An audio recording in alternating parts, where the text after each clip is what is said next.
Now 然 let 后 me 呢 give you a general 再回 briefing. 答记者朋 After 友们 that, 的 I 提 will 问。 take up your questions.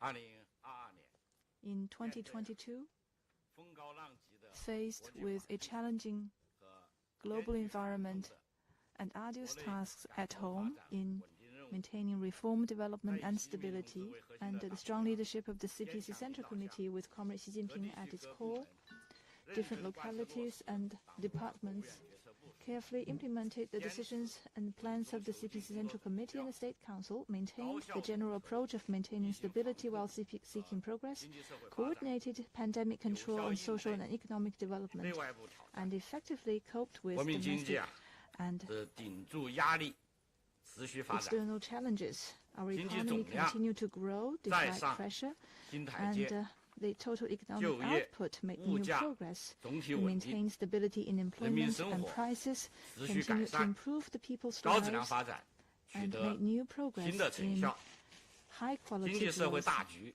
The 和 general 谐 economy and 稳定 society maintained in 初步 harmonious 核算了 and stable 今年 conditions. 国内生产总值 According to preliminary estimates, 121万亿元 our GDP was 按普遍价格计算 121,020.7 billion yuan. At constant prices, it grew by 第一 3% 产业增加值 year on year. By industry, 8.8 the 万 primary 亿元 industry 比上年增长 increased 4.1% 8,834.5 第 billion 二 in 产业 value 增加 added, 值 4.1% over that of 48.3 last year. For the secondary 增长 industry, it was 3.8% 第 48,316.4 三产业 billion, 增加值 3.8 percentage points of 63.9万亿元 increase. The tertiary 增长 industry was up by 3,869.8 分季 billion 度 yuan, 看 up by 一 2.3%. 季度国内 In 生 the 产 first 总值 quarter, the 同 GDP 比增长 was up by 4.8% 二季 year 度 on year. In the second 增长 quarter, it was up by 0.4%. 三季度 In the 增 third 长 quarter, it was up 3.9% by 四 3.9%, 季度 and in the 增 fourth 长 quarter, 2.9% it was up by 2.9% year on year. 一呢是全年粮食 We have 增产 seen 丰收，畜牧业生产 good 稳 harvest 定增长， and a steady growth in animal 全年啊 husbandry 全国粮食 products. 总产量 Total grain output 6.9万 was 亿吨，比上年690增 million 加 tons, 368万 up 吨， by 3.68 million tons over the previous year, 其中 a 0.5 percentage increase. Summer grains reached 增长1%， 150 million tons, up by 1%, and early rice 0.3万亿 in 吨，增长0.4%， was up by 秋粮产量 0.4%. 5.1亿吨， Autumn 增 grain 长 reached 0.4%， 511 million tons, up by 0.4%. In 2.1 terms 亿 of 吨 the different 下降， varieties, rice was 208 million, 0.48 million, 1.4亿吨， down by 2%. Wheat was 137.72 million, up by 0.6%. Corn was 280 million tons, up 大 by 豆产量 1.7%. 0.2亿吨， And the 增长 beans was 23.7%， 油料产量 28 million tons, up by 23.7%. Oil-bearing crops 1.1%， was 36.53 million tons, up by 1.1%. 禽肉产量 And pork, beef, mutton, and poultry reached 92.27 million tons, up by 3.8%. 猪肉产量 Pork production was 增长 55.41 million tons, up by 4.6%. Beef, 7.18 million tons, up by 3%. Mutton, 5.25 million tons, up by 2%. 禽肉产量 Poultry, 24.43 million tons, 增长 up by 2.6%， 2.6%. 牛奶产量 Milk, 3932万吨， 39.32 million tons, up by 6.8%. 禽蛋产量 Eggs, 3416万吨， 34.56 million tons, up by 1.4%. 年末生猪成栏 4.5亿头， 450 million tons of pigs were registered in stock, 全年生猪出栏 and 10亿头， 700 million 4.3%。 pigs were slaughtered and marketed, up by 4.3%. Industrial growth continued 高技术制造业 and particularly 较快 high-tech manufacturing and equipment manufacturing saw rapid 全国 growth. 规模 The 以 value 上 added of industrial enterprises above a designated size grew by 3.6% year on 分 year. 三大门类看， By 采矿业 industry, 增加值 mining 增长 grew by 7.3%. Manufacturing was up by 3%. The production and supply of electricity, thermal power, and gas and water was up by 5%. The value-added of high-tech manufacturing and equipment manufacturing was up by 7.4% and 5.6% respectively.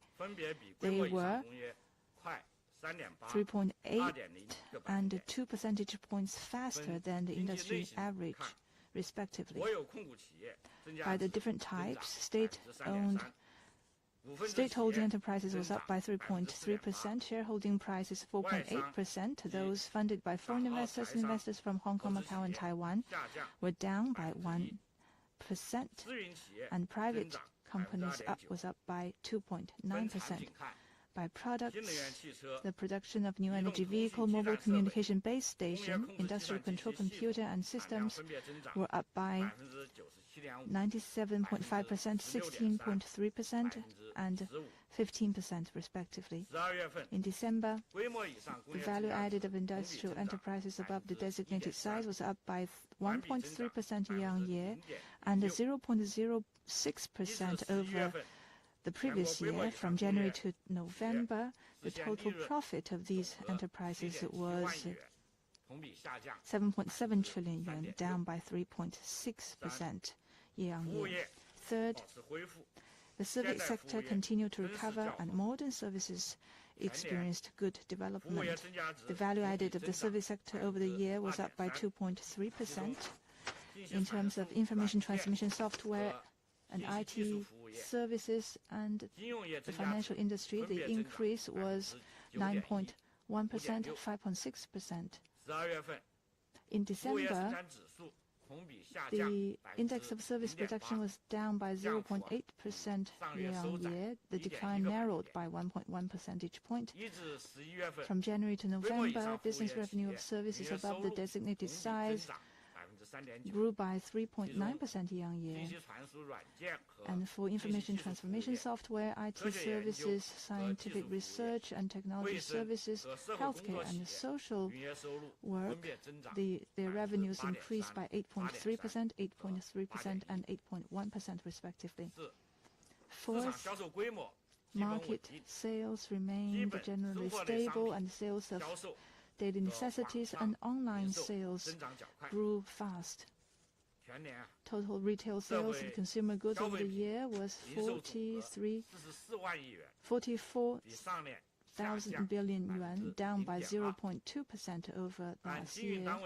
By areas, in urban areas, it was 38,000 billion yuan, down by 0.3%. In rural areas, it was 5.9 trillion yuan, at the same level with last year. The sales of consumer goods was 36.9 trillion yuan, up by 0.5%. Catering 4.4 trillion yuan, down by 6.3%. Basic commodities increased steadily, and the sales of food, beverages, and oil by enterprises above designated size increased by 8.7% and 5.3% respectively.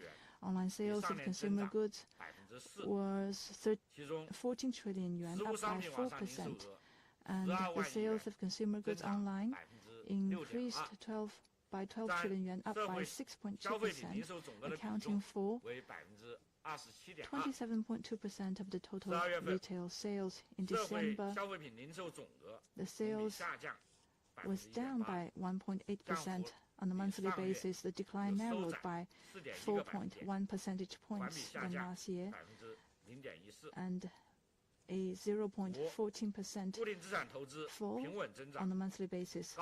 Fixed asset investment increased steadily, and good investment was registered in high-tech industries. Total fixed asset investment, excluding rural households, was 57.2 trillion yuan, up by 5.1%. By areas, in infrastructure, it grew by 9.4%. In manufacturing, it was up by 9.1%. In property development, it was down by 10%. The sales of commercial housing by floor space was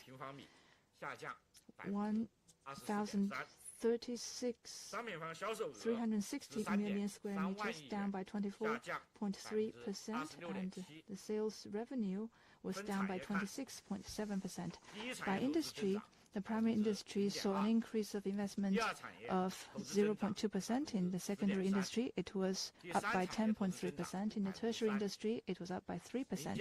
Private investment increased by 0.9%, and investment in high-tech industries grew by 18.9%, which is 13.8 percentage points faster than total investment. In high-tech manufacturing and high-tech services, investment increased by 22.2% and 12.1% respectively.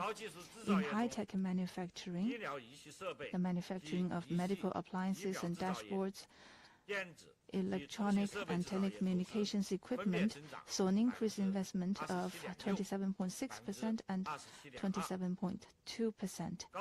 In high-tech services, those for applying scientific research and the services enterprises saw an increase in investment by 26.4% and 19.8%. Investment in social sectors increased by 10.9%. In healthcare and education, it grew by 27.3% and 5.4%. In December, fixed asset investment was up by 0.49% on a monthly basis. The sixth, import and export of goods increased at a fast pace, and the trade structure continued to improve. Total import and export of goods was 42.1 trillion, up by 7.7%. Export was 24 trillion yuan, up by 10.5%.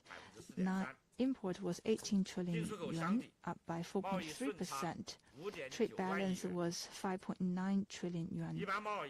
General trade was up by 11.5%, accounting for 63.7% of total imports and exports, up by 2.2 percentage points than the previous year. The imports and exports of private companies was up by 12.9%, which is 50.9% of total imports and exports, up by 2.3 percentage points than the previous year. The imports and exports of electric and mechanical products was up by 2.5%, which is 49.1% of the total imports and exports. In December, imports and exports of goods was 3.8 trillion yuan, up by 0.6% year-on-year. Export was 2.2 trillion yuan, down by 0.5%. Import was 1.6 trillion yuan, up by 2.2%. 7.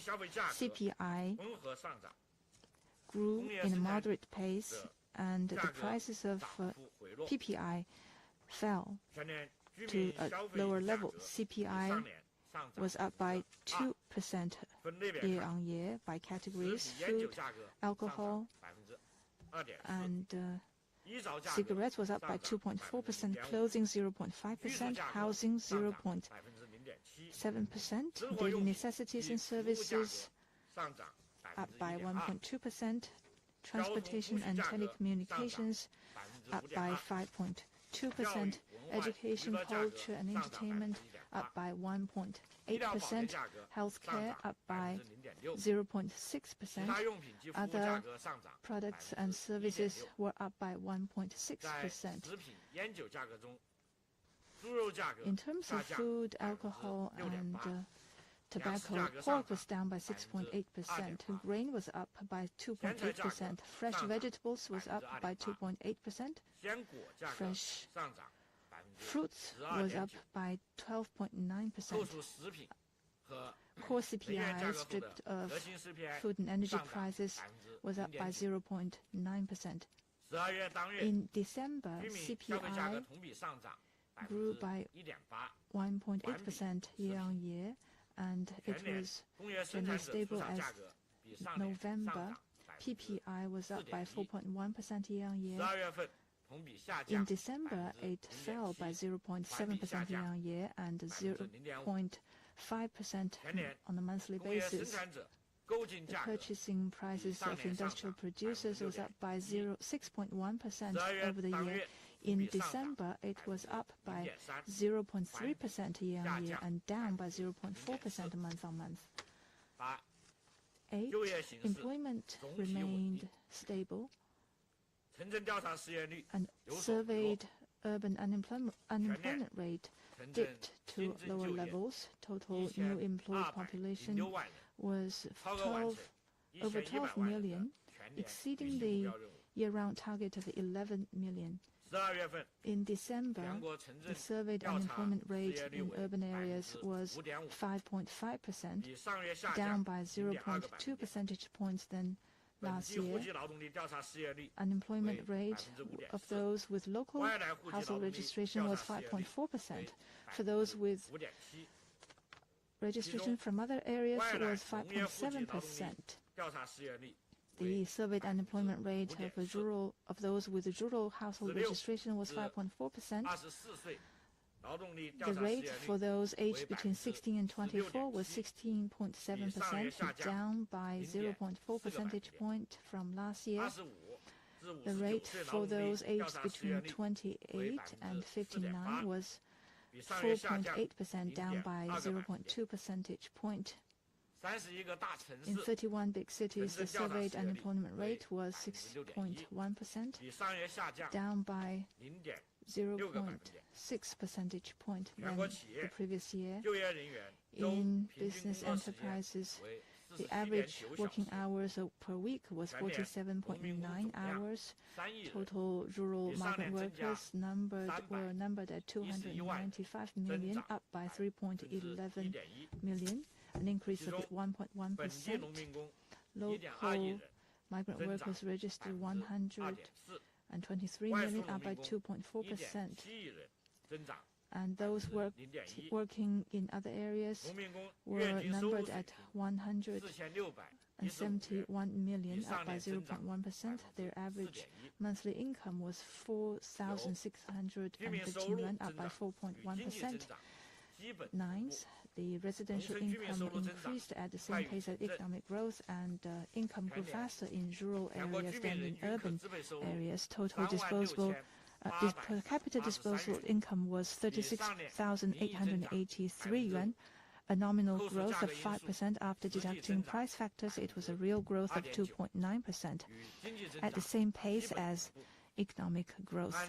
By different areas, per capita disposable income in urban areas was 49,283 yuan, a nominal growth of 3.9% and a real growth of 1.9%. In rural areas, the per capita disposable income was 20,133 yuan, a nominal growth of 6.3% and a real growth of 4.2%. The median of per capita disposable income nationwide was 31,370 yuan, a nominal growth of 4.7%. By the income quintiles, the middle income group saw a per capita disposable income of 8,601 yuan. The lower middle income was 19,303 yuan. For the middle income group, it was 30,598. For the upper middle income group, it was 47,397. For the high income quintile, it was 90,116 yuan. Per capita expenditure on consumption was 24,538 yuan, a nominal growth of 1.8% and a fall of 0.2% after deducting price factors. 10th, the Chinese population declined, and urbanization rate continued to climb higher. Total population by the end of the year, including the residents in 31 provinces, autonomous regions, and municipalities, under the direct management of central government and the service person, excluding the residents from Hong Kong, Macau, and Taiwan, and foreign nationals in these areas, was 1.411 billion people, down by 850,000. Total births was 9.56 million. The birth rate was 6.77 per thousand. Number of deaths was 10.41 million. The mortality rate was 7.37 per thousand. The natural growth rate was minus 0.6 per thousand. In terms of gender, the male population was 720 million and the female population 690 million. The general ratio is 104.69.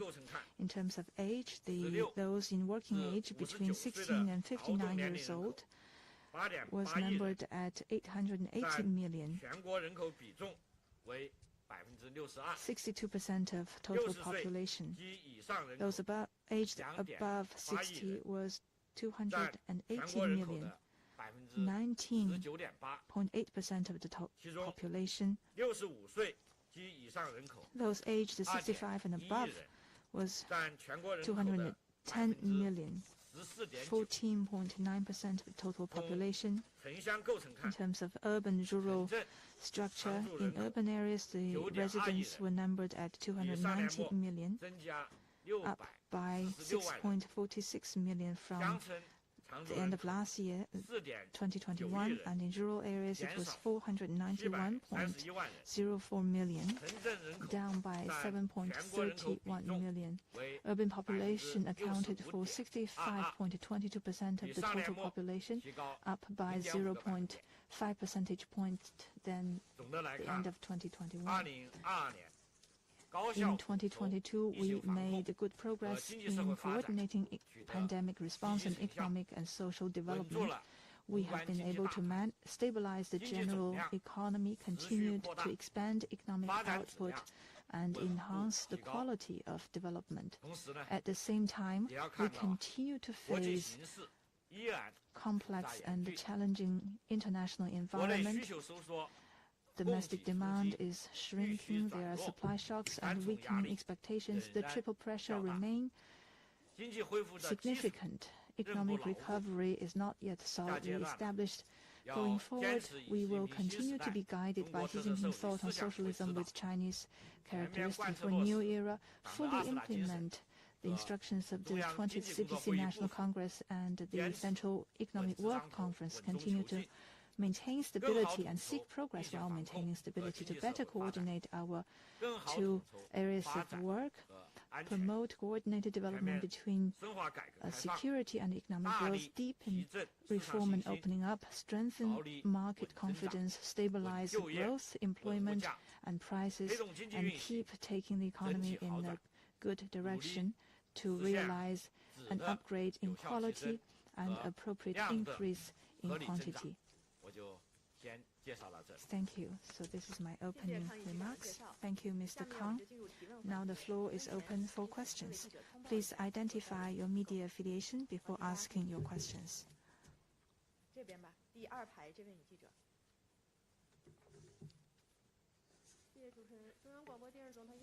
Thank you.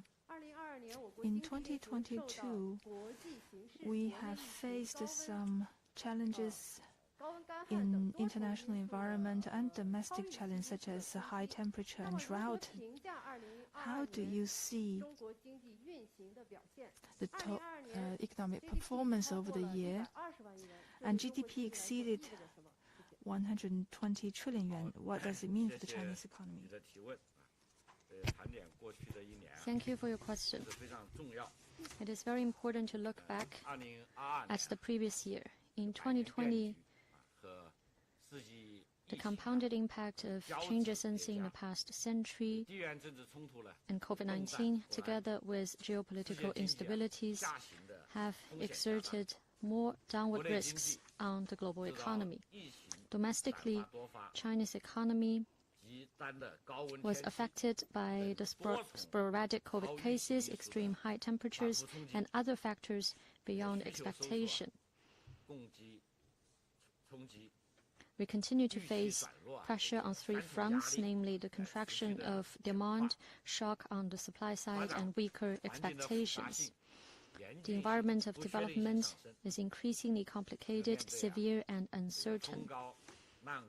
Against high winds in the international environment and arduous tasks domestically on the reform, development, and stability front, the CPC Central Committee, with Comrade Xi Jinping at its core, has rallied the whole party and the Chinese people of all ethnic groups to respond properly to the challenges. We've taken into account both domestic and international dynamics, coordinated COVID response with economic and social development, development and security, and we've intensified macro regulation.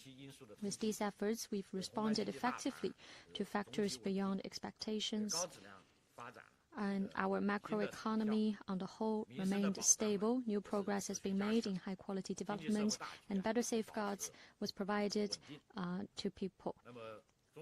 Our society and our economic and social development overall were stable. First, China's overall national strength achieved new progress. In 2022, China's aggregate economy exceeded 120 trillion yuan, stood at 121 trillion yuan. This is another breakthrough after crossing the threshold of 100 trillion and 110 trillion in 2020 and 2021, respectively. Counted by the annual average exchange rate, the 121 trillion yuan is around 18 trillion US dollars. Second in the world. By GDP per capita, in 2022, GDP per capita in China was 85,698 yuan, a real growth of 3% over the previous year. At an annual average exchange rate, GDP per capita was 12,741, exceeding 12,000 US dollars for 2 years running. So we are seeing an increase in both GDP and the overall GDP and GDP per capita. This means that China's overall national strength, social productivity, international influence, and people's living standards continue to grow. And this also means that China's development is now more solidly based, of a better quality, and with more abundant drivers. It also means that our economy has strong resilience, big potential, and ample space. The fundamental sustaining long-term sound development has not changed. That said, we need to make greater efforts to continue our good work. Our long-term goal for 2035 is to let our GDP per capita achieve the level of middle-income countries. Right now, the number in China is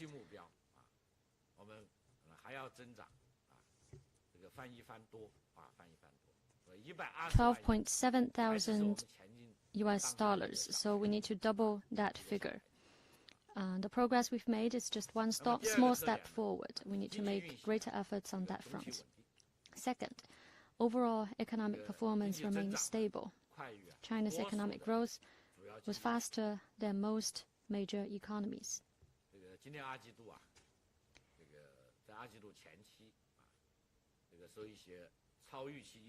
In the first few months of the second quarter of 2022, because of factors beyond expectations, we saw a decline in China's economy.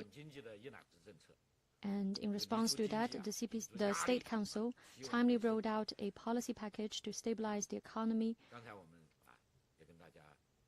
We've sustained pressure and our economy steadily rebounded. As I've said, China's economy in 2022 saw a real growth rate of 3%. This growth rate, compared to major economies in the world, is a relatively high number. For instance, Germany has just announced estimates for its GDP in 2022, and that is 1.7%. And IMF, according to its data, show that for the US and Japan, their GDP growth in 2022 will be less than 2%. So China's 3% growth, given shocks coming from factors beyond expectation, is a relatively high speed growth for the economy. Unemployment, we've seen overall stability as well. Last year, 12.06 million new urban jobs were added, exceeding our goal of 11 million. By the end of December, the surveyed unemployment rate in urban areas was 5.5%, down 0.2 percentage points over the previous month. CPI went up mildly. In 2020, CPI went up 2%. Given globally food and energy prices have hiked and there was a relatively high pressure of imported inflation, CPI in China was kept at a mild level, in stark contrast with high inflation in major economies, especially in Europe and the US. The balance of payments continued to improve. In 2022, surplus in the import and export of goods expanded 35.4%, and our forex reserve at the end of the year stood at $3.1277 trillion, ranking the first in the world. Third, China's industrial development has a solid foundation. We are seeing good agricultural output. In particular, on the grain output, we saw a bumper harvest for 19 consecutive years. Total grain output stood at 686.55 million tons, over 650 million tons for 8 consecutive years. This means that we are keeping firmer the rice ball in our own hands. China's industries have fully leveraged its role as the ballast for the economy. The added value of all industries and manufacturing sector were 40.2 trillion and 33.5 trillion respectively, topping the world. The industrial contribution to the economy was 36%. Our infrastructure also continued to improve. By the end of 2022, total national railway mileage was 155,000 kilometers. Of that, 42,000 kilometers are high-speed railway. This is also the longest in the world. And on top of that, we've also set up the world's largest and most advanced infrastructure network. Industrial internet have been applied in the 45 major categories of the national economy. Fourth, domestic consumption continues to grow. Despite repeated resurgence of COVID-19, the retail sales of consumer goods in 2022 stood at around 44 trillion yuan, and of that, 12 trillion yuan come from online retail sales. China remains the world's second largest consumer market and the largest online retail market. The advantages of China's super large market remain clear. Investment in fixed assets exceeded 57 trillion yuan, stood at 57.2 trillion yuan, the growth rate is up 0.2 percentage points over 2021, and this has offered a strong underpinning for the continued growth of the economy. Fifth, reform and innovation have deepened. we've continued to improve government functions, the business environment, and steady progress was made in piloting the market allocation of production factors. A higher standard market system has been built, and all these provided good conditions for the growth of market entities. By the end of last year, the number of registered market entities was 169 million, and of that, 114 million are household businesses. The strategy of innovation-driven development continued to be implemented, and new growth drivers have been further leveraged. In 2022, the added value of high-tech manufacturing of enterprises above designated levels went up 7.4%, higher than the 3.8 percentage points higher than that of all industries. The retail sales of physical goods online took up 27.2% of the retail sales of consumer goods, up 2.7 percentage points over the previous year. 6, we've continued our high standard opening up. Against more downward pressure on the global economy, slower momentum in the growth of global trade, China continued to advance high standard opening up, and we've supported businesses to keep production and orders stable and to expand markets. Thus, we're seeing more growth in foreign investment and trade. Trading goods also reached a new record high.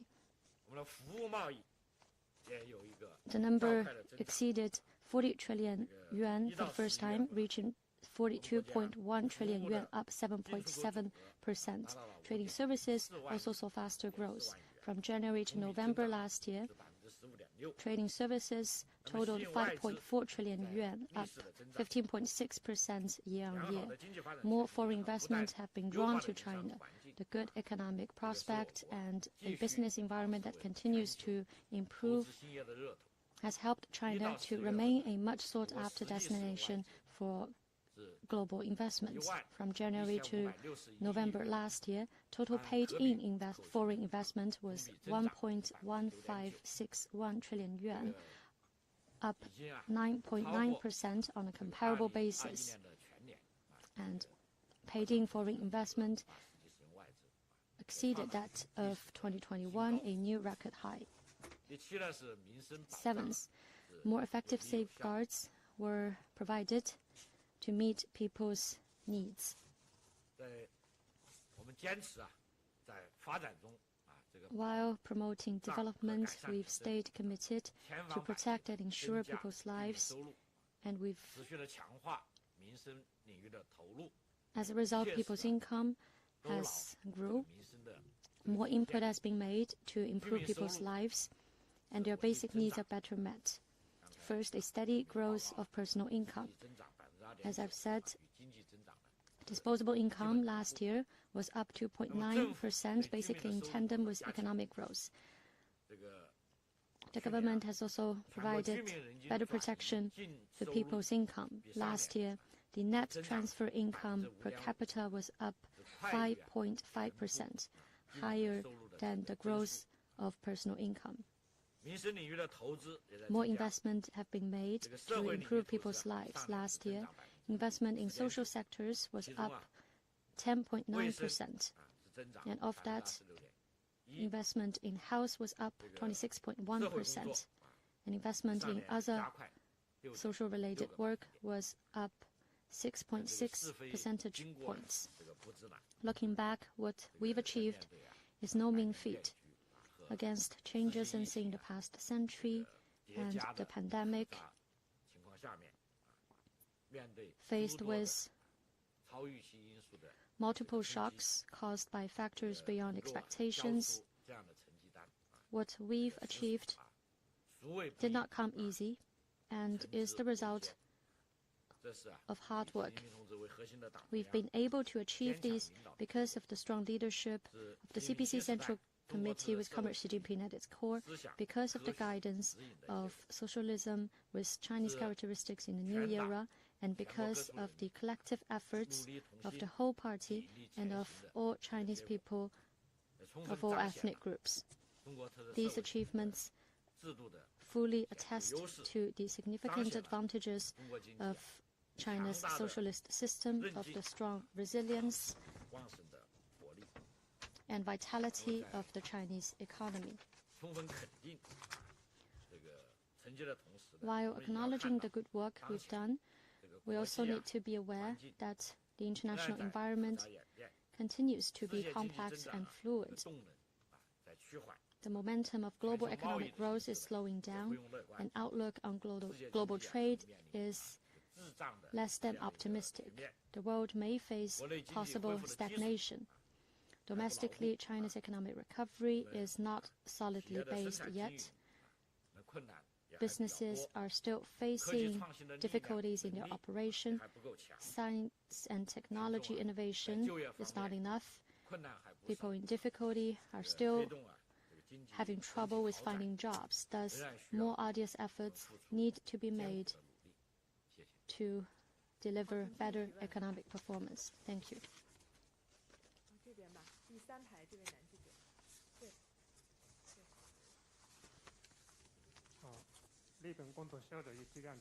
Kyoto News.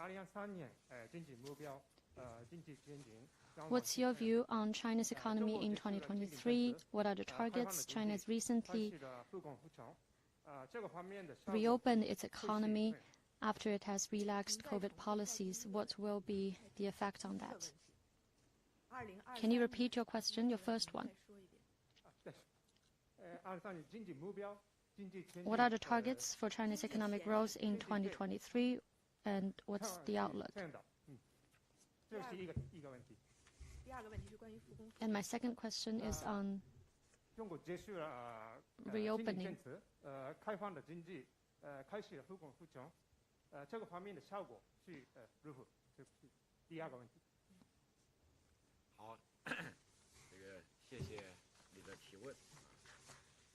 Thank you for your question.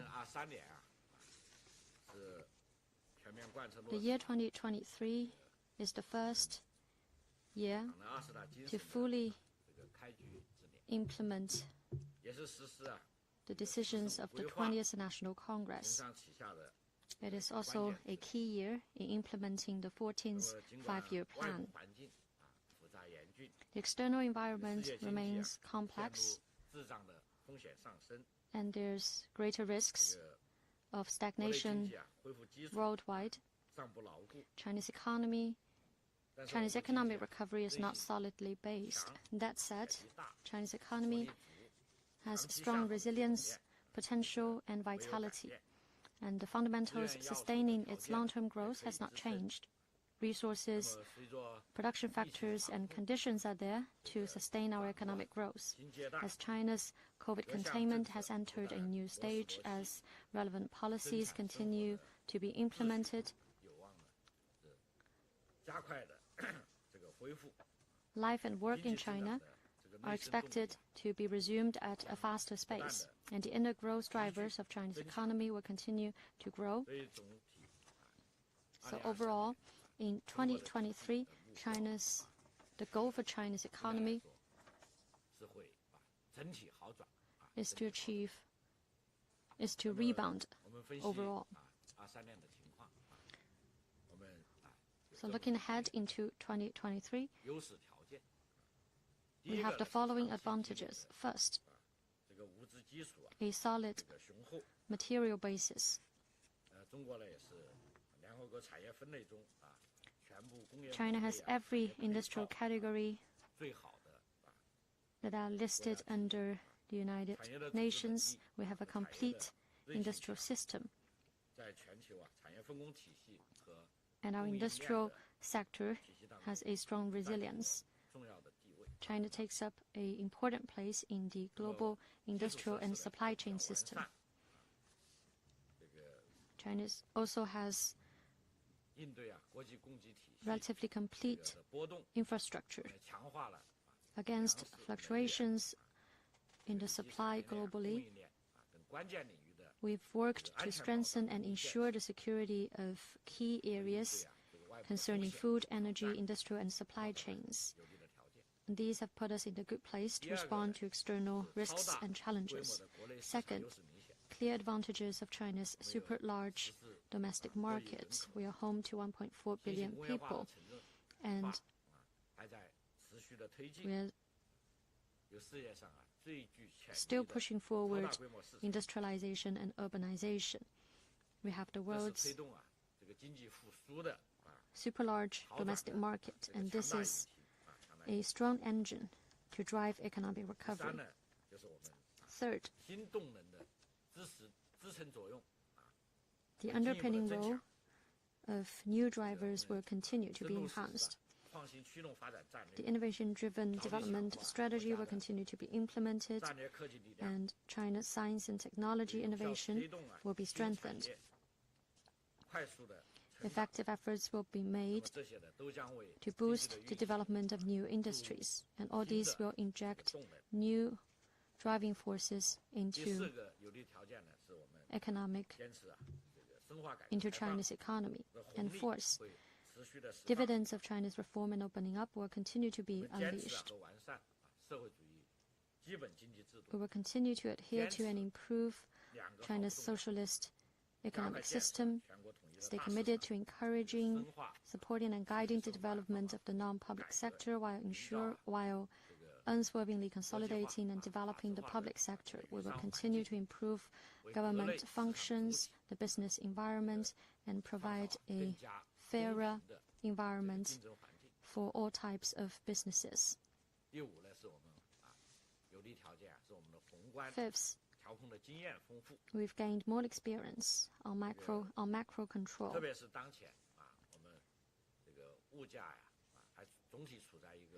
Overall, prices in China have been kept stable. So given that,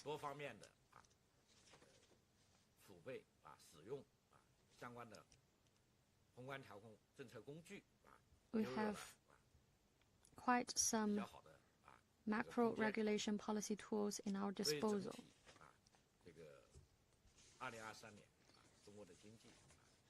So in 2023, I'm confident that China's economy will achieve overall improvement.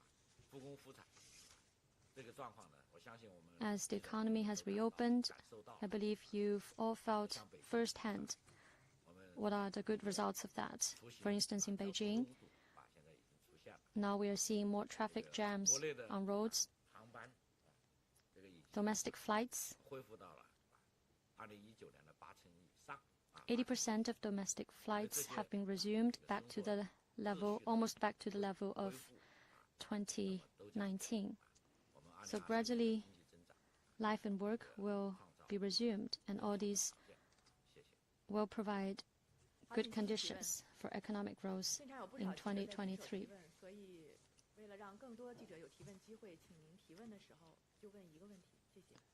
Please ask one question at a time. Next question, please.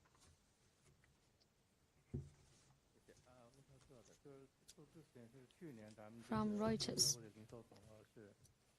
Last year's retail sales of consumer goods was down 0.2%. And another figure concerning retail sales was down 1.8%. What will China do to boost consumption, especially domestic consumption?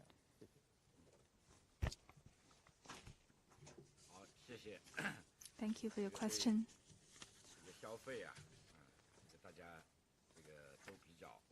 Consumption indeed draws a lot of attention.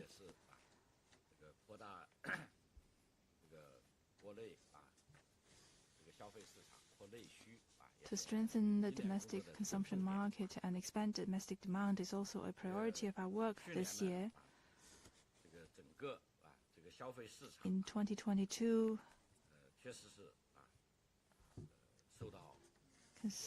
the consumption market indeed experienced some shocks from the pandemic, especially those that require concentration of consumers and people-to-people contact. So there were some shocks to these areas.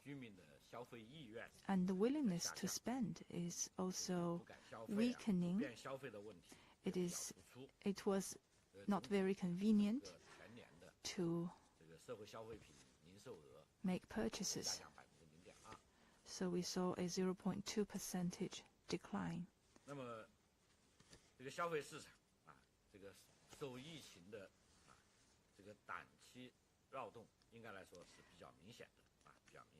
The short-term disruptions were easy to see. In response, we introduced a timely package to boost consumption, which effectively stabilized the consumption market. There have been some positive changes.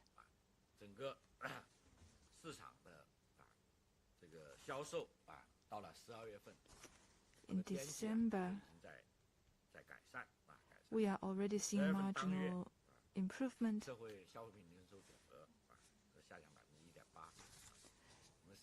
In December, it fell by 1.8 percentage point. In November, it was 5.9%. So you see the downfall narrowed by 4.5 percentage points. Some new types of consumption were growing very fast, such as the online sales of goods, which is taking a larger share of total sales. We have given you the figures. In 2022, the online sales took up 27.2% of total retail sales.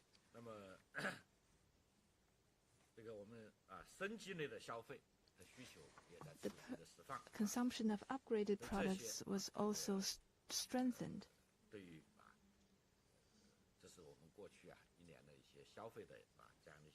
So these are some of the new developments in terms of consumption. In 2023,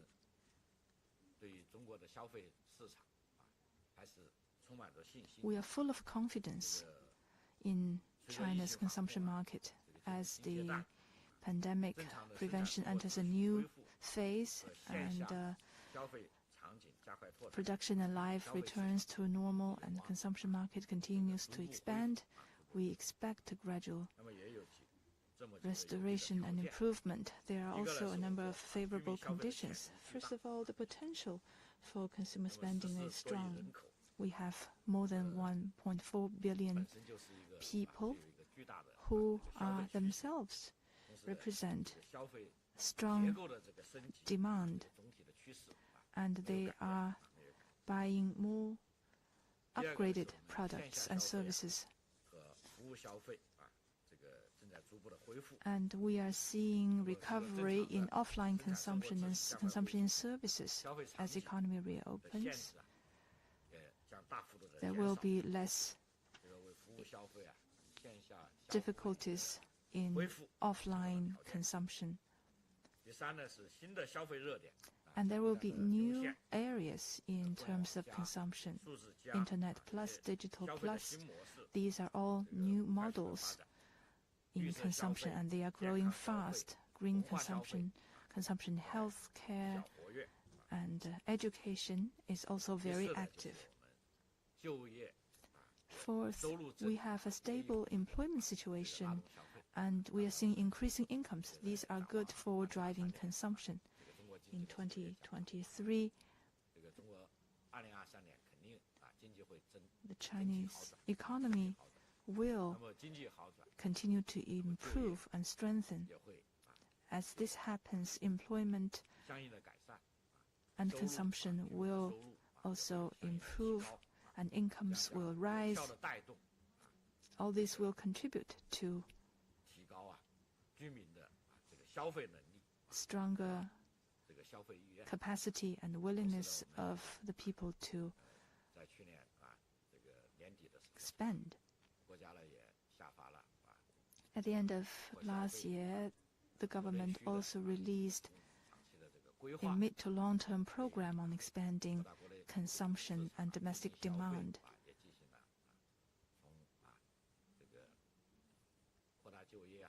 It includes multiple measures in improving employment, incomes, and consumption, and improving the consumption pattern, and to provide more conditions for consumption. It will also integrate these measures with supply-side reform. These measures, as they are being implemented, will continue to make the Chinese people more able to spend and enlarge the consumption market.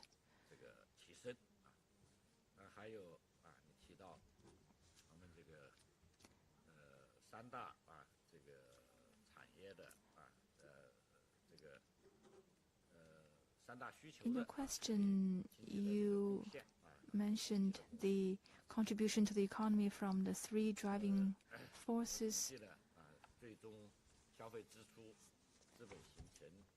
In terms of consumption, capital formation, and imports and exports of goods, they each contributed to the general economy by 1 percentage point, 1.5%, and 0.5% respectively. So their contribution to the economy from consumption, it was 3.8%. From capital formation, it was 50.1%. And from trade in services, it was 7.1%. Thank you.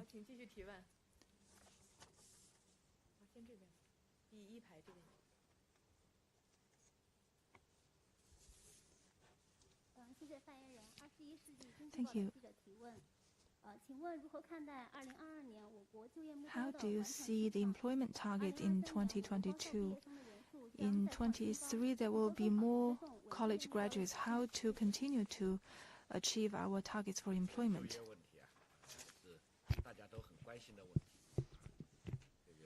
Employment is another issue that draws a lot of attention. Employment is a key part of people's livelihood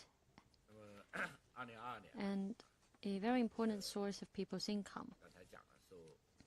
Last year, due to repeated resurgence of COVID-19, middle and small-sized enterprises faced greater difficulties in their operation, and key groups had more difficulties in finding jobs. In particular, unemployment rate among the young people have went up, and we faced more pressure on keeping employment stable.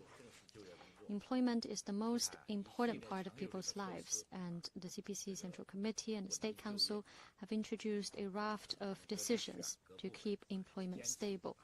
Various localities and departments have worked to put employment first, and every efforts were made to keep jobs stable, create more jobs, and ensure that key groups can land jobs. Overall, I think we've kept employment stable, and no large-scale unemployment took place. To be more specific, we've done the following. First, overall employment remained stable. In urban areas, 12.06 million new jobs were added, exceeding the target of 11 million. Because of COVID-19, in a few months, we saw a rise in the surveyed urban unemployment rate. Under those circumstances,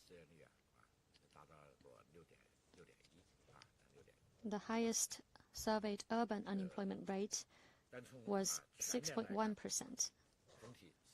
But overall, throughout the year, unemployment rate remained stable, in particular after the introduction of a policy package to stabilize the economy and its follow-up measures. Overall employment was improved. Last year, surveyed unemployment rate in urban areas was 5.5%, down 0.2 percentage points. Second, we've effectively protected the jobs of key groups. A number of policies were rolled out to help people find jobs. For instance, for college graduates, migrant workers, and other key groups, such policies have produced good results. In December, those aged 20 to 24, the urban unemployment rate among them was 21.1%, down 0.2 percentage points, a decline for 5 consecutive months. For those from 16 years old to 24 years old, unemployment rate dropped even more significantly, and you can find it in the materials we've provided. And also, surveyed urban unemployment rate among migrant workers was 5.4%, down 0.6 percentage point over the previous month. The total number of migrant workers totaled 295.62 million, up 3.11 million. The added number of migrant workers exceeded that of 2019. Also, we've made efforts to help those who've been lifted out of poverty. Last year, we helped 3.2 million people to find jobs. We helped 32 million people to find jobs. So, effective help were provided to the key groups to find jobs. Overall, last year, employment was stable. Surveyed unemployment rate grew slightly over the previous year. That is mainly because of factors beyond expectations. Going forward, as you've mentioned in your question, this year, 2023, we have over 11.5 million college graduates. So there will still be a relatively big pressure on employment, and structural issues are expected to remain. But as the economy improves, more jobs will be created. And from where we stand, we think in 2023, employment overall will be improved. First, as COVID policies have been optimized and life and work are gradually back to normal, businesses will reopen, their operation will be better, and all these will drive the creation of jobs. Second, logistics, people's traveling and transportation will also boost the development of services industries, including restaurants, catering, etc. These services industries have the potential to provide a large amount of jobs. In particular, the resume of high-contact and high-intensive industries will help provide jobs. And third, various localities and departments will continue to put employment first, as it is one of the most important parts of people's lives. We will continue to create new jobs and take good care of key groups and provide targeted assistance to them, such as college graduates. And these will help us to keep employment stable. Fourth, the rapid development of new growth drivers will also help create new jobs. And this will also help us to achieve higher quality in job creation. Though we face some pressure, but overall I think employment will be improved this year. Next question, please.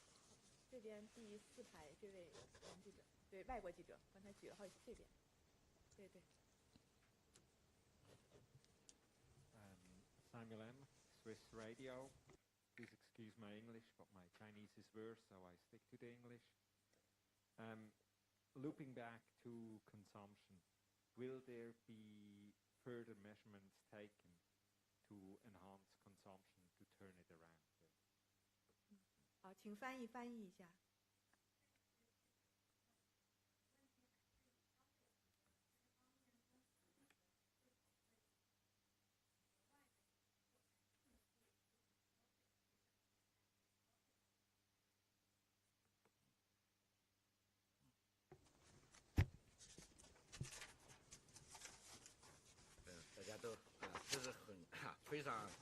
I can see you're all paying a lot of attention to consumption. I have responded to similar questions earlier. Please allow me to pass the floor to my colleague, the spokesperson of the Bureau, to give you a more detailed response.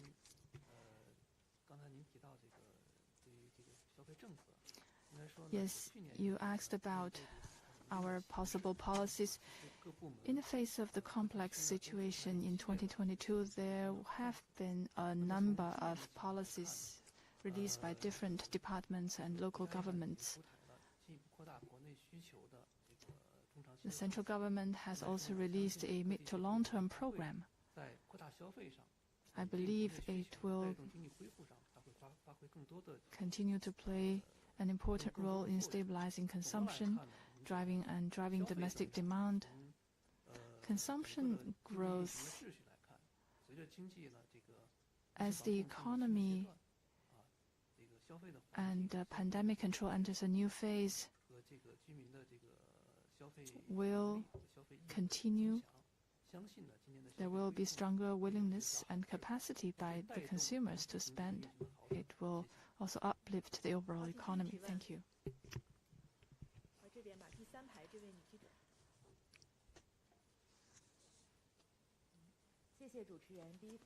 Thank you. How do you see fixed asset investment in 2022? The government has introduced a number of measures to stabilize growth and investment, but investment continues to fall. What are the possible reasons and how do you see the prospects?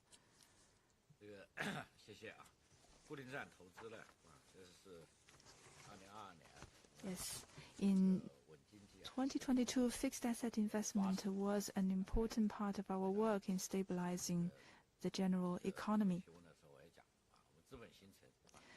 As I said, capital formation contributed 50.1% to growth.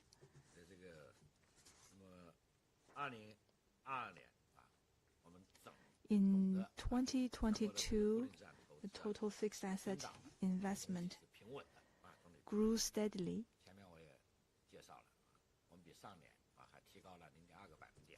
It was 0.2 percentage point higher than the previous year.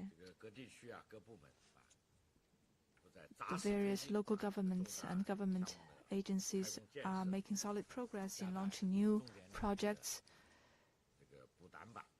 stepping up input in the weak links and key areas,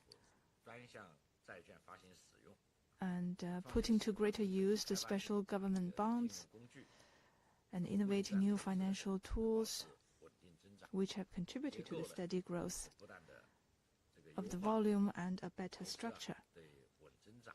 Investment is driving growth and structure upgrading as a key force. The investment scale has reached 57.2 trillion yuan. Manufacturing has been increasing very fast. In 2022, manufacturing investment was up by 9.4%, 9.1% year-on-year in terms of manufacturing, faster than the total investment increase. And it was 8.4% for technological renovation in manufacturing, which accounts for 40.6% of the manufacturing sector, over 40%. And infrastructure investment continues. It increased by 9.4% in terms of investment year-on-year. In water works, public facilities, information transmission, it increased by 13.6%, 10.1%, and 9.3% respectively. High-tech investment is increasing fast. It was up by 18.9% year-on-year, 13.8 percentage points faster than total investment. The investment in high-tech manufacturing was up by 22.2%. In high-tech services, it was 12.1%.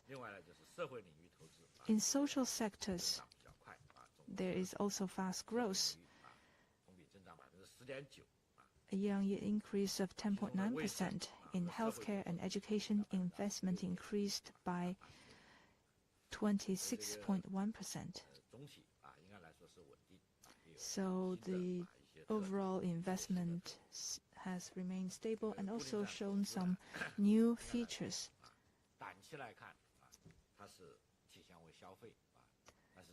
Investment in the short run may be seen as consumption, but in the long run it is also supply. It is where supply and demand meets and where we can make efforts on both sides. This year, we expect continued growth in fixed asset investment. There are a few factors. The first is building a modern socialist country in all respects. We are seeing great potential in investment increase. China remains the world's largest developing country. In terms of per capita statistics, we still fall behind developed countries by a large margin. Our per capita GDP is less than 1/5 that of US and less than 1/3 that of Japan. And infrastructure stock on per capita is only 20 to 30% of that in developed countries. So there remains huge potential. Second, we are strengthening our weak areas where we also see a lot of investment to address the unbalanced, insufficient development, to close urban-rural gap. In central and western regions and in rural areas, infrastructure remains lacking. So building these weak areas will also bring in a lot of investment. China has good cities, but there are also some vulnerable areas that need to be propped up. And third, innovation will also drive the investment. For example, in electronics, medicine, and electronic business services, they are all seeing good investment increase. This is also areas of very promising areas. And fourth, infrastructure will also see increased investment in transportation, energy, and water works. There will be upgrading efforts, and in terms of 5G, intercity, high-speed rail, big data centers, they are also seeing accelerated progress in development. All these will contribute to greater investment. Based on some preliminary indicators we believe 2022年一些新开工项目的 that some projects that were launched in 2022 判断呢下一年度这个投资 will 会怎么样的 mean 一些先行指标那么2022年呢全国新开工项目 more investment in 2023. 是增长20.2%。 In 2022, investment in the projects increased by over 20% than the previous year. It's the fourth month of over 20% increase. 固定资产投资项目 And fixed asset investment that were newly registered in our 10月份 list 也增长了 in December increased by 7.5%. So based on some early indicators, we can say that 还是有比较 investment in the new year 和项目的支撑 will enjoy good support from the economy. 这个发展呢还是有潜力 So there is huge potential 这个有动力 and room, 投资 and there will 有 be 望 driving forces for investment to keep growing. Thank you. 继续举手提问。后面这个这一排这一列最后一位记者。对。你好，金融时报记者。可否介绍一下12月份中国 Can you talk about the number of deaths in December and how does it compare to the December of 2021? I'm with Financial Times. 这个 Thank you for your question. 这个人口问题大家也比较 On population, 那么 I know 这 it 位记者朋友提到的 is 这 a 个问 keen 题 interest of many of yours. 从我们国家统计局 To answer your 国 question, 家的人口统计这些方面的这个先做一点介绍。 I can give you a brief introduction 我们国家的人口统计 on statistics. 10年这个 In China, we do national census every 10 years. 这是零为代表的你像最新的是2020年 So usually we do it with a year that ends with the number 0. For instance, what we did in 2020 was a census and it covered each and every one of our citizens. 抽样调查这个方法是采取抽样的方式采取抽样的方式 The method we use is a sampled 那么抽样的 survey 方式呢再加一些定向的这个人员的追踪 together with tracking of some specific groups. And from that, we 全年的总人口、出生人口和死亡人口 will have some parameters, and based on 在 that, 非普查 we 年份 come up with the birth, death, 人口抽样 and 调查的 size 时 of 点 population of the year. 每年的11月1号的0点 And 所以你刚才想 during the years when we don't do the national census, we 我这里暂时还没有 we do the estimate on the population on the 1st of November. This is why, regarding your question, we don't have the numbers yet. Next question, please, with CNBC. Over the past year, we saw a decline in the real estate sector and exports. Are there new drivers for this year that we can expect, which will fill in the gap?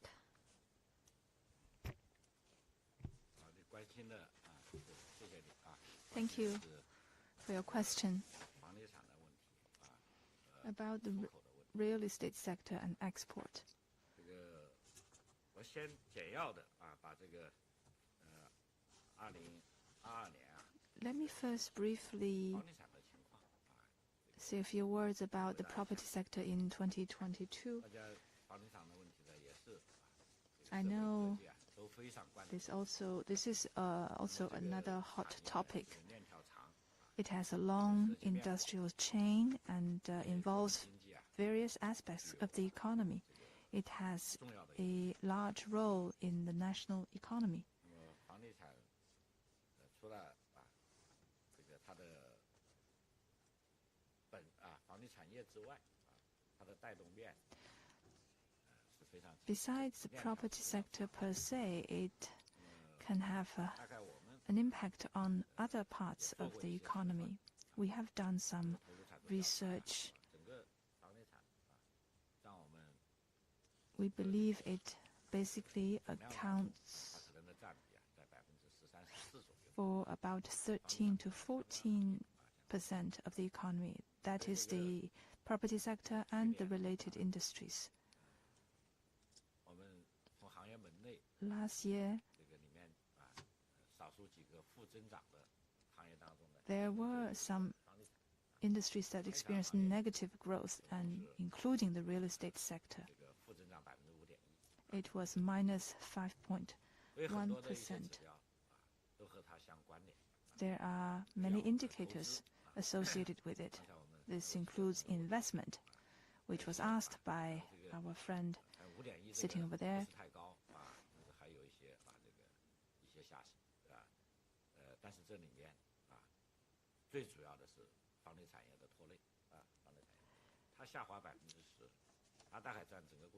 When the property sector falls by 10%, it will drag on investment and economy. So if it falls by 10%, it will take investment down by 2.5 percentage points.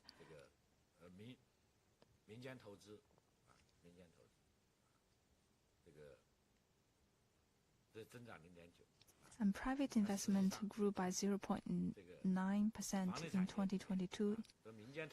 In fact, this is also closely related to the fall in the property sector,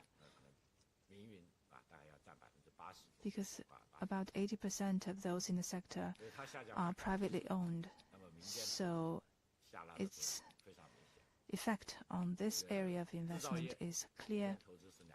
In manufacturing,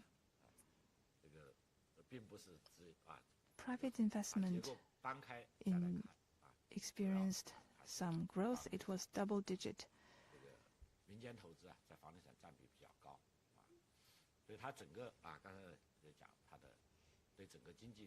So you can see the real estate sector has a big role in the overall economy.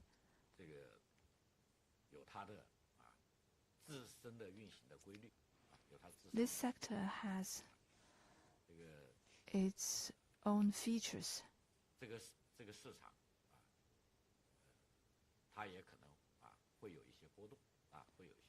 It also experiences fluctuations from time to time, which I believe is natural.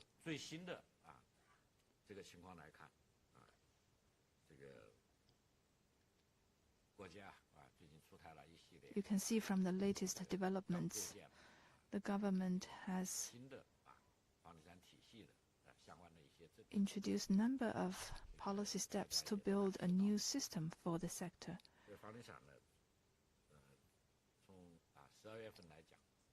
In December,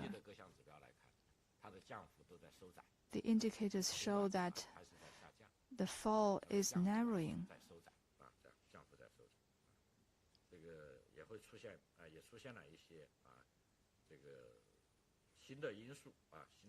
And some new developments are emerging. For example, in December, the fall in investment in the sector was down by 7.7 percentage point, was smaller than in November. So there have been some smaller reductions in terms of the indicators.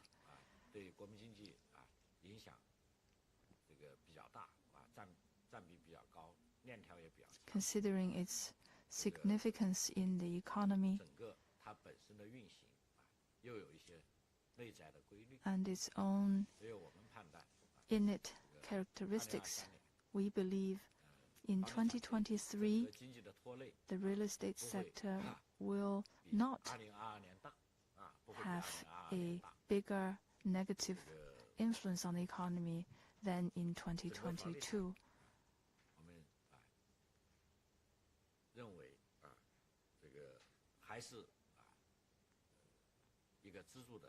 It will continue to be a pillar industry.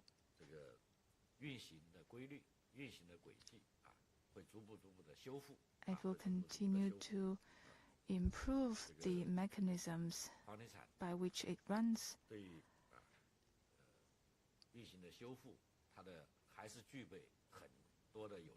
Because there are a number of favorable conditions for this to happen. China continues to see rapid urbanization,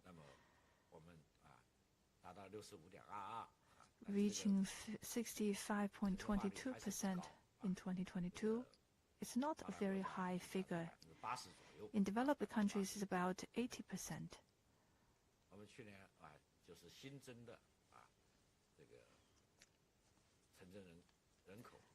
Last year, new urban residents increased by a large margin. So you can see there is still huge room for urbanization.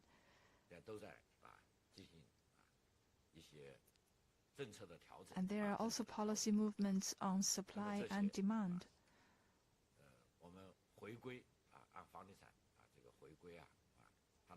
The real estate sector will come to its basic positioning that housing is for living, not speculation.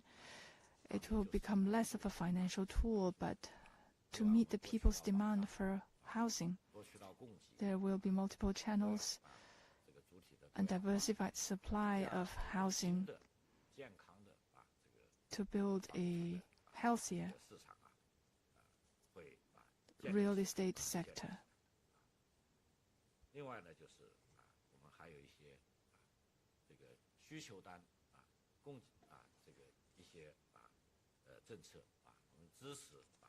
There will be demand-side policies to support people's need for basic housing and improved housing.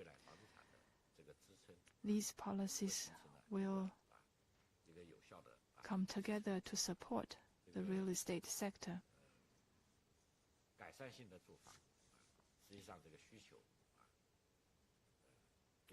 For improved housing, we still see a significant demand.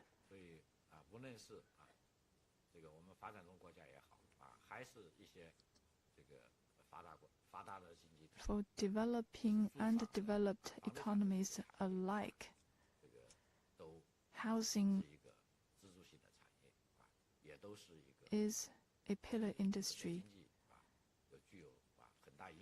and has a big share in the total economy.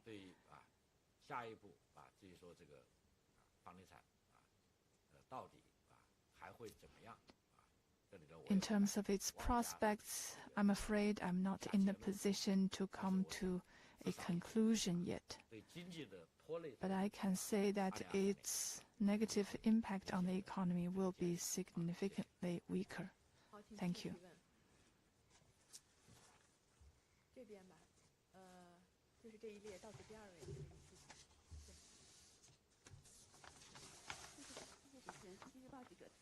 Thank you. In 2023, China will conduct the 5th economic census. How is the progress and what improvements will be made in comparison with the 4th? Thank you very much for this question, because it gives me an opportunity to brief you on the work we're doing on the 5th economic census. First, the work we've done on the 5th census. On November the 17th last year, the State Council issued a notification on starting the 5th census. And with that, work on the 5th census officially started. The 5th census was started at a time after the 20th Party Congress, and as China has entered a critical stage of development. It is fair to say that The fifth census is of high importance as China has completed the building of a moderately prosperous society in all respects and has started the building of a modernized country. The National Statistics Bureau have fully implemented the CPC Central Committee's guidance and decisions on the fifth economic census. We've regarded as one of the key priorities of our work, and solid efforts have been made. First, sound planning has been made, and effective work have been done on assessing relevant numbers.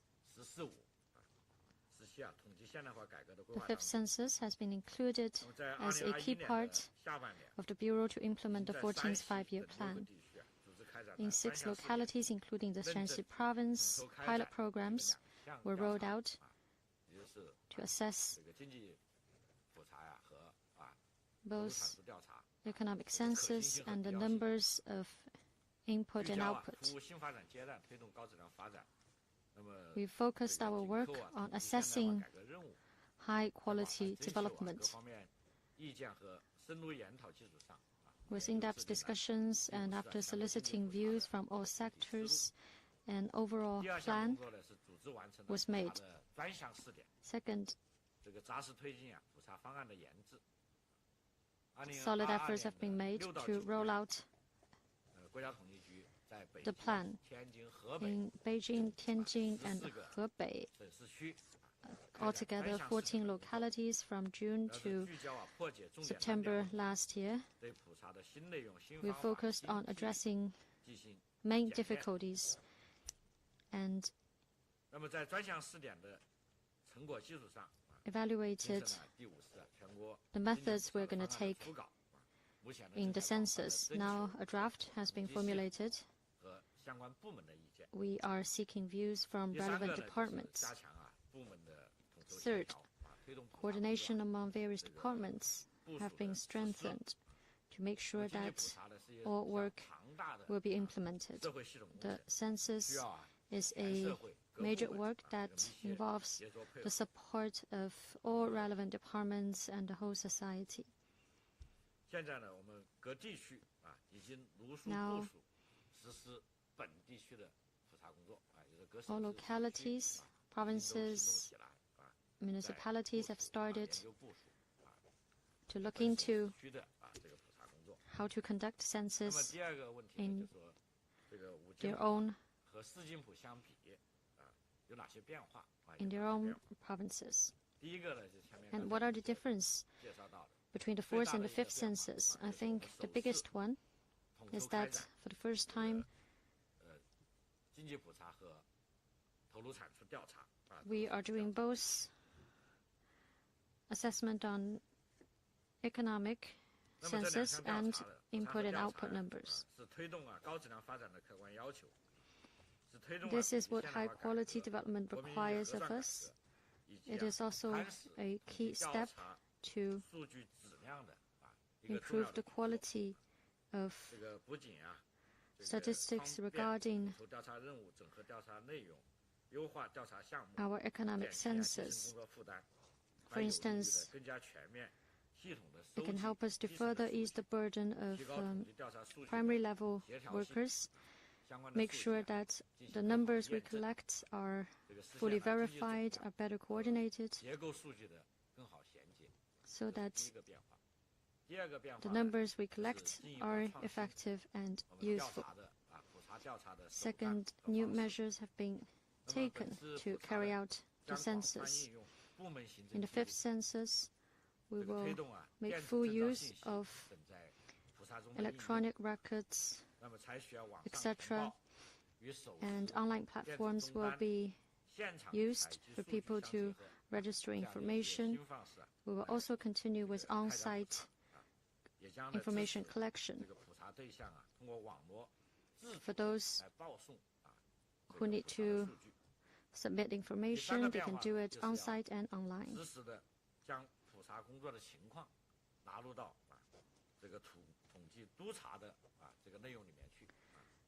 The work we're doing on census will be included, our work on supervision as well. We need to make sure that we stick to the plan.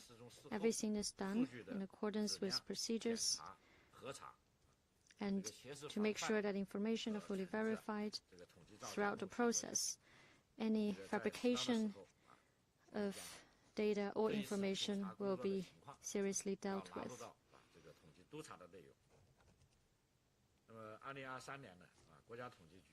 In 2023, the Bureau will act on the guidance of the CPC Central Committee and the State Council.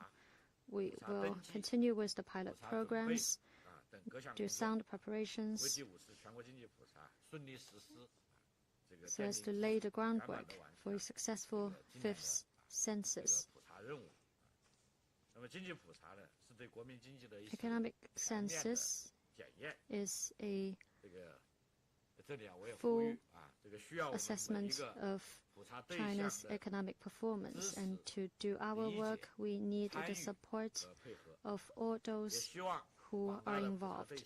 So I hope that all those who will be surveyed can fully cooperate with our work. And we hope that friends from the media can raise people's awareness, can monitor our work, and continue to support us. Thank you. Due to limited time, we will have two last questions, please.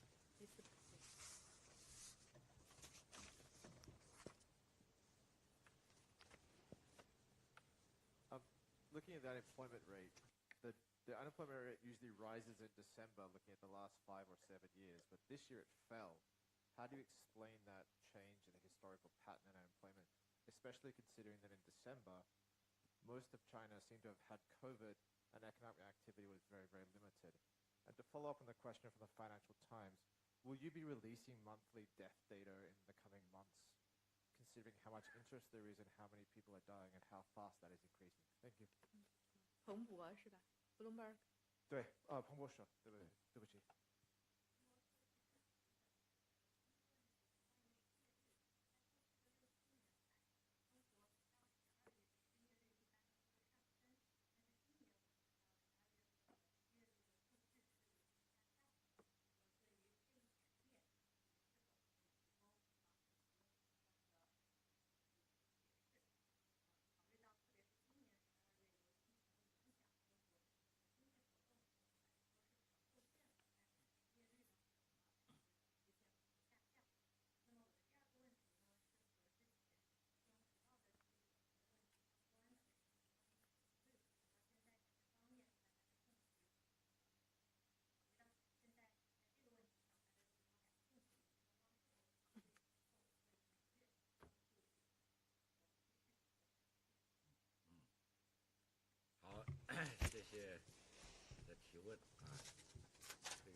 Thank you for your question.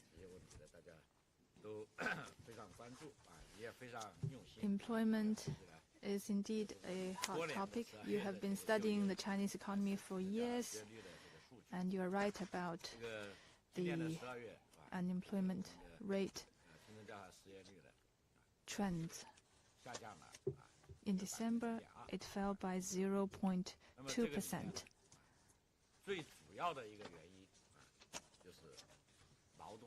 The main reason is there was a fall in labor participation.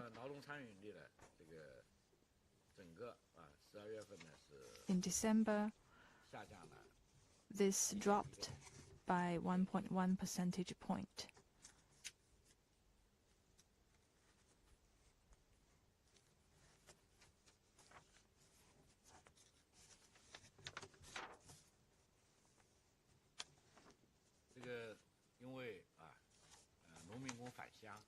Because migrant workers are returning to their hometowns, and there were some infections of COVID.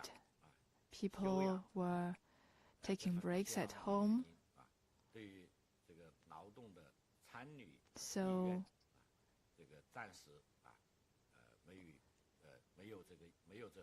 the willingness to be part of the working labor force was weaker.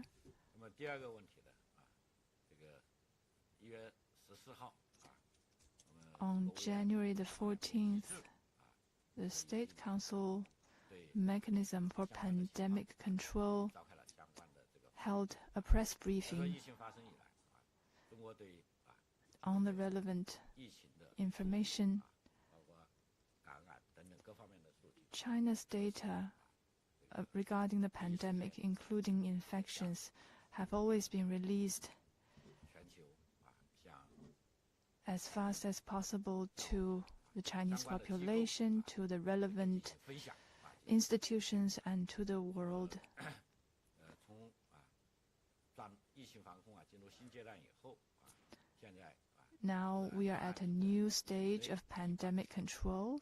COVID has been put into category B in terms of its 相关的一 management. 些数据的发布还有朝阳民相关的法律方面呢有相应的这个规定 And 会 there, 按照 in terms of this category, there are new rules about data release and management practices, and the work will be done 也可以 accordingly. 关注一下联防联控。 You may also follow the State Council mechanism for more information. One last question, please. 谢谢主持人。天目新闻记者。 Thank you. 因为刚才您也提到了这个全球的现在通胀高企。 You talked about global inflation. We can see that China's CPI remains generally stable. Can you explain the difference and how do you see inflation in China in 2023?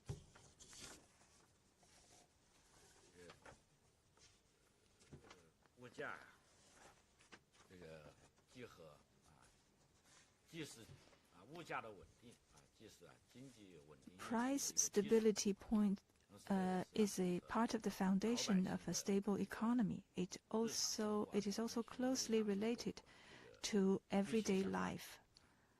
那么物价的稳定运行不仅有利于经济的平稳运行 We need stable prices both for the economy and for our people. 这个我们国家去年这个物价 In 2022, prices in China remained 这里面 stable 主要的原因 on the whole, 这个是比较多的 and there are a few factors contributing to 总 that. 体上结果是上涨全年 In total, CPI was up by 2%, lower than the 3% target. 是怎么做到的怎么做到 How 这个我想 did that happen? 首先第一呢是中国没有 First of all, 超发票 China did not 物价它还是反映着一种供求的这个关系 increase its monetary supply 这几年 or oversupply its currency. 国际做比较 When you compare that to international levels, 连续加息 the inflation rate in the US, I think it was 6.5% 甚至有些 in December after a series of sharp rate hikes aimed at curbing inflation. 欧洲我想还很高还在 And in Europe, it remains high. I think it's above 那么为什么 10%. 会这样包括最近日本也在提 Including in Japan, it is going up. 货币超发货币超发 Excessive supply of currency is a reason. 我们国家没有搞过大水法 This did not happen in China. We have not resorted to massive stimulus for 3 years. 所以这是我认为这是第一个原因 So this is the first reason for 那么第二个呢就是 the price stability. 我们的保供稳价 Second is our strong measures in ensuring supply and price stability. 冲突俄乌的这个冲突 There are geopolitical conflicts, particularly the conflicts in Ukraine, which drove up energy prices. 通胀这个 This 大的 has a big impact 但是 in terms of 首先 imported inflation. for China. China took measures to secure energy supply. For example, coal production in China was 4.5 billion tons. Stable supply of coal is important for power generation. And also another factor is grain harvest. For 8 years, we have stayed above 650 million tons.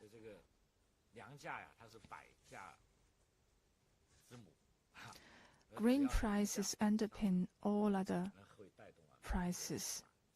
If they increase, many other prices will also go up. In accordance with the instructions of President Xi Jinping, we have been able to keep firmly within our hands the rice bowl of the Chinese people.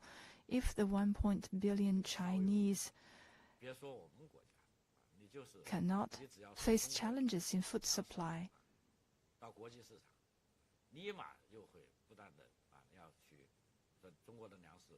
and if China has to buy food on the global markets, prices, of course, will rise even further.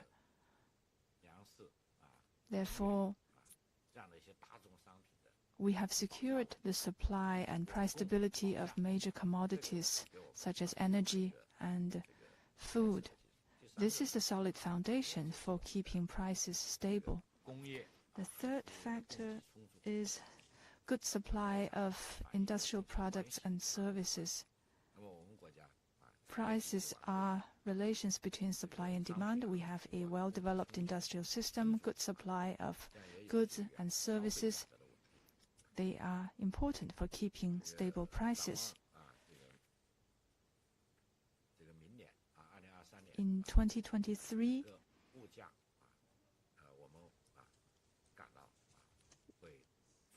we believe prices will generally remain stable. There are no underlying factors that may contribute to sharp price rises. So CPI will stay stable. In that, we are confident. Thank you, Mr. Kang, for joining us for the first time in the press conference. Thank you all. This ends our conference today.